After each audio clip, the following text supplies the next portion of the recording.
Salam à tous, la famille, c'est Teaser. On se retrouve pour une nouvelle vidéo. Quelle composition Jamel Belmadi va-t-il aligner durant cette Coupe d'Afrique? C'est ce qu'on va essayer de voir dans cette vidéo. J'ai mis 4 dispositifs différents. Ils vont voir quel dispositif Jamel Belmadi va-t-il utiliser pendant cette CAN. Mais avant que la vidéo commence, n'oublie pas de t'abonner, ça ferait vraiment plaisir. Lâchez le petit like et partagez la vidéo.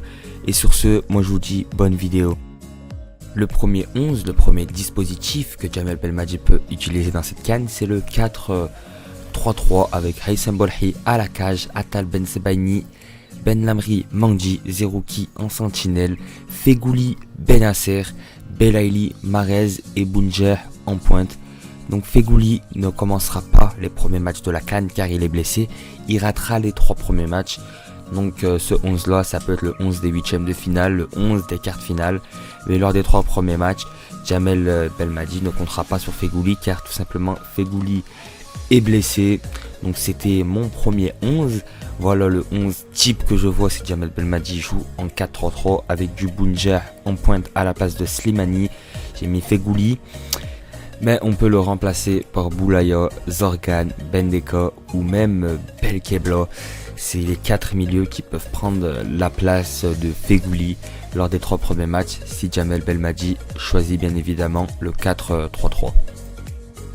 Le deuxième dispositif que peut aligner Jamel Belmadi est l'un des plus probables aussi en l'absence de Sofiane Fegouli et le 4-2-3-1 avec bien évidemment encore une fois un Bolhi à la cage, Atal, Mangdi, Ben Lamri ou bien évidemment si Ben Lamri ne donne pas satisfaction, mettre un Bedran avec lui dans l'axe ou pourquoi pas une surprise comme Touguay, Ben Sebaini côté gauche, en récupération Benasser, Zorgan, Brahimi Andis, Marez, Belaïli et Bounjer ou Slimani en pointe. Le 4-2-3-1 ça peut être bon dispositif pour attaquer. On a vu que Brahimi a fait une très belle coupe arabe, une très bonne coupe arabe dans ce rôle là de numéro 10. C'est pour ça que Jamel Belmadi l'a appelé. Maintenant à voir si ce 11 restera très performant, mais pour moi c'est le 11 qui peut débuter les 3 premiers matchs, mis à part Benasser qui est suspendu lors du premier.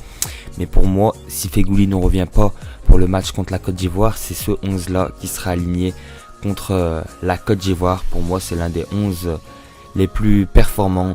Après bien évidemment on peut changer Ben Lamri, on peut changer Bounjer, on peut changer Zerouki si on veut mettre un Zorgan ou un Bendeka ou un Belkebla si c'est plus performant à la récupération. Pour moi ça c'est l'un des 11 les plus probables, le 4-2-3-1. Le troisième dispositif que peut aligner Jamel Belmadi est le 4-4-2. Pour moi, ce dispositif-là peut être utilisé contre la Sierra Leone et la Guinée équatoriale lors des 2 premiers matchs pour marquer beaucoup de buts et pas se faire piéger au goal average contre la Côte d'Ivoire en cas de match nul. C'est un 11 avec lequel on peut marquer beaucoup de buts.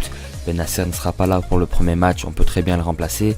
Donc j'ai mis toujours la même défense, toujours Ben Lamri qu'on peut remplacer par Bedran. J'ai mis Benasser, Zorgan, Zerouki dans un milieu à 2.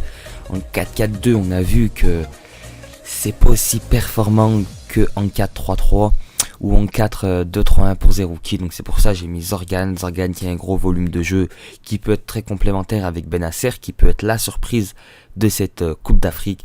Et en attaque j'ai mis Belaïli, Marez et nos 2 attaquants de pointe, Slimani, Bounjer.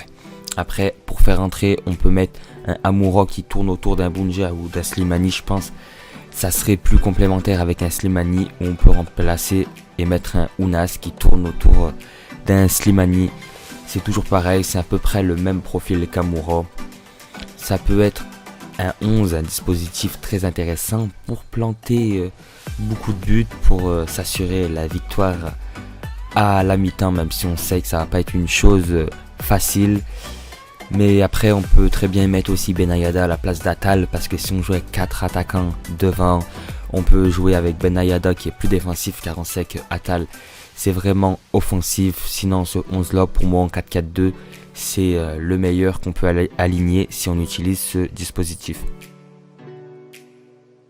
Le 4e et dernier dispositif que peut aligner Jamel Belmadi est le 3-4-3. Une compo assez osée qui peut être risquée comme qui peut porter ses fruits. Donc toujours Mboli à la cage, Mangji, Benlamri, Bensebaini dans l'axe. Mangji et Bensebaini ont l'habitude des défenses à 3. Benlamri, on a vu que c'était un peu juste, mais étant dans une défense à 2 qui se faisait prendre de vitesse. Dans ce dispositif-là, il reste Mangji et Bensebaini pour le couvrir derrière. Benlamri peut défendre, avancer comme il aime le faire sans se faire prendre dans le dos et qu'il n'y ait plus personne derrière. Car là, il y aurait Mangji, Bensebaini. Sur les côtés, j'ai mis Chetty et Atal. Atal, on sait qu'il aime attaquer, on sait qu'il revient défendre très rapidement. En attendant, Mangji pour repousser le joueur, Atal pour faire son retour. Chetty, on a vu à la Coupe arabe, c'est très offensif, c'est bon défensivement. Il vient faire les efforts pour venir aider Rami Bensebaini, Benlamri et Mangji en défense. Benasser, Fegouli, Benasser, ça ne change pas au milieu de terrain. Fegouli est là, il peut prendre la place d'Atal. Quand Atal monte, il va couvrir tout le milieu. Il va monter pour soutenir ses attaquants. Il va revenir défendre à la place d'un Youssef Atal. Et ensuite en attaque, bien évidemment, Mahrez, Belaïli, Bounjeh, ça ne change pas. Donc pour moi, c'est un 11 qui peut porter ses fruits. Ce 11-là est un 11 très solide, qui peut porter ses fruits, qui peut faire gagner des matchs. Mais après, reste à savoir jouer avec ce 11. Tout va se jouer dans le côté tactique. Si Belmadi utilise ce 11, je ne pense pas qu'il va l'utiliser car il n'a pas eu de match de préparation où il a testé ce 11. Mais pour moi, ça peut être un très beau 11. Ce 3-4-3, mais ça sera le moins probable que Jamel Belmadi l'aligne lors de cette Coupe d'Afrique. Après, bien évidemment, on peut mettre Ounas qui peut s'aligner avec le dispositif à la place de Mahrez, un joueur rapide qui est assez technique. On peut mettre Benrahma. Après pareil, on peut mettre un Boulaya sur le côté gauche ou le côté droit. Et c'est là où on peut mettre un Zerouki, Bendeka ou Belkebla au milieu de terrain. Mais après, il faut faire les efforts comme le fait Benasser et Fegouli. Donc c'était mes 4 dispositifs que pouvait aligner Jamel Belmadi durant cette Coupe d'Afrique. J'espère que cette vidéo vous a plu. N'hésitez pas à vous abonner, ça ferait vraiment plaisir, à liker et à partager la vidéo. Et moi je vous dis, salam la famille, c'était Teaser.